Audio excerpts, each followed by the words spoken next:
Assalamu alaikum warahmatullahi wabarakatuh. Kundaysa qimmatli birto'g'onlar. Biz bugungi kunga 21-sentyabr 2024-yil Talaş şaharында жана курулуш иштери менен Talaş шаарында жүрөбүз. Кудай кааласа иштери бүтүп атат. Азыр 2 кабат мечиттин куполу кудай берүүсү. Бул жакта буршатка иштери азыр грунт төшөлүп, ошо жакында ачылышына дайын турду. Өйдө чыгат.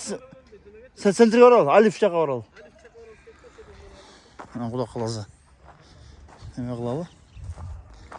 Ошо маалымат үчүн Аллахым берекесин берсин. Эми жакында ачылышын кылып алсак, чоң комплекс баары сүрүлүп иштер бүттү эми. Дагы Андисем сажке. О. Махмат амла. Асфальт, грунт бар.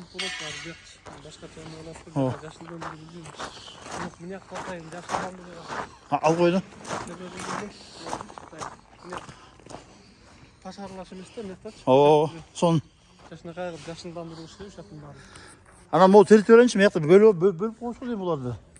Ал кийинен алда тушунан лист менен биян листен жаап сырттан пролет алып. Купол токуп бүкчү. Сыртынан келе турган. Купол отыргузуп